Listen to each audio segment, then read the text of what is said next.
explicar a los chavales y a toda la gente que está ahora mismo en edad, detalles que tiene la música de jazz desde el punto de vista de forma de vida, de forma de estructurar un objetivo. También lo que es importante luego es que cuando se acabe la rueda hagáis un pequeñito corte por tu parte, estrictamente de nosotros, pero bueno, por lo menos nosotros lo mandaremos para que... Yo creo que sí que lo pueden sacar porque incluso serán alguna imagen de recurso, sí, de jazz que tienen que tener seguro, y entonces bueno, pues eso sería bueno. Para ayudar en esta aventura educativa. Ahí estamos. Sí, muy bien, muchas gracias. Vale, Perfecto.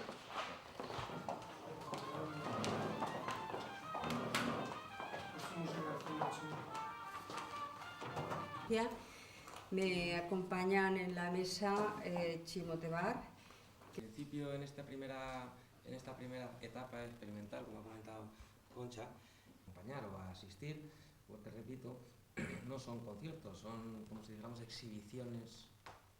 Que bueno, pues lo he dicho yo en mi introducción, pero estoy segurísima que en la gestión, ¿y por qué? Porque los alumnos irán entrando personalmente en esa actividad que nosotros siempre hemos pensado que la educación, como no puede ser otra cosa, no es solo una función instructiva, sino que también es una acción formativa. Por lo tanto, y se puede hacer de muchas maneras.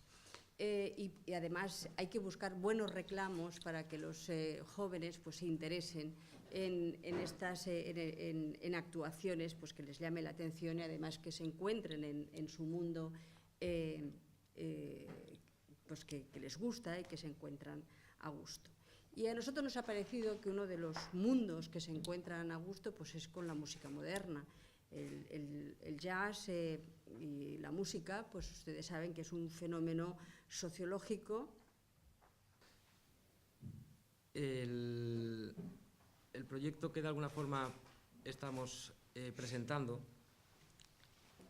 en mi opinión, el tema de las características del jazz, desde el punto de vista filosófico, nos da las pautas de comportamiento en muchos ámbitos de la vida y en concreto en el desempeño de la vida de una sociedad moderna como la actual. El proyecto no se va a desarrollar, no va a consistir en hacer actuaciones o conciertos en directo para los chavales. Esto de alguna forma ya se ha hecho y se hace, que está muy bien, pero en este caso estamos hablando de, como decía la secretaria autonómica, de inculcar estos valores a los chavales desde un punto de vista que ellos de alguna forma reconozcan y se sientan cómodos e identificados, ¿no?